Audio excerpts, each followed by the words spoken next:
शिवजी की महिमा जन जन तक पहुंचे, इसलिए सच्चिदानंद सीक्रेट्स ऑफ आप सभी को शिव महापुराण की कथा सुना रहा है। अगर आप भी ये शिव भक्त हैं, तो इस कथा को किसी दूसरे शिव भक्त को शेयर कर शिव जी और माँ की कृपा की पात्र बने। हर हर महादेव।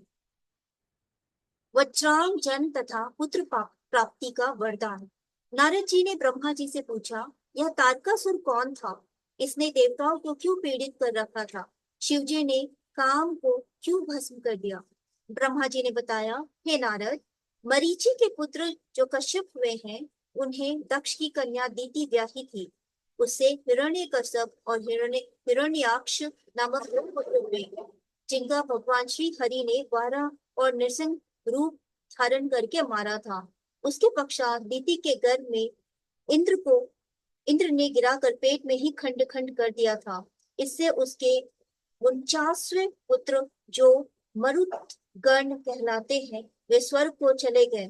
इसके पश्चात दीति ने 10,000 वर्ष तक तपस्या की, जिससे प्रसन्न होकर कश्यप जी ने वज्रांग नाम का एक पराक्रमी पुत्र उत्पन्न किया। वज्रांग ने माता दीति की आज्ञा से देवताओं को जीतकर उनका राज्य छीन लिया। फिर ब्रह्मा जी और कश्यप जी ने जाकर वज्रांग द्वारा बंदी बनाए गए देवताओं को मुक्त कराया। वज्रांग ने उनका राज्य भी लौटा दिया और ब्रह्मा जी के उपदेश से वह सात्विक भाव वाला व्यक्ति बन गया। ब्रह्मा जी ने उसे एक रूपवती स्त्री प्रदान की। उस स्त्री ने अपने पति से महाप्रक्रमी श्री हरि को जीतने वाले पुत्र की याचना की।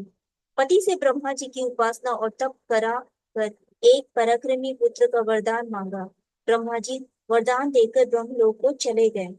कुछ समय के पश्चात वज्रांग की पत्नी गर्भवती हुई और समय आने पर उसने एक लंबे चौड़े शरीर वाला अति पराक्रमी बालक को जन्म दिया।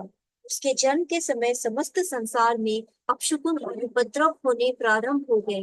कश्यप जी ने उसका नाम तारकासुर रखा। कुछ समय बाद ही वह पर्वत के आकार का सा बन गया।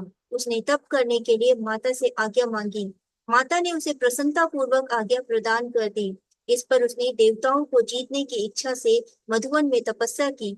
उसने अपनी भुजाएं ऊपर को उठाकर ऊपर की ओर दृष्टि करके एक पैर के अंगूठे पर खड़े होकर 100 वर्षों तक तपस्या की।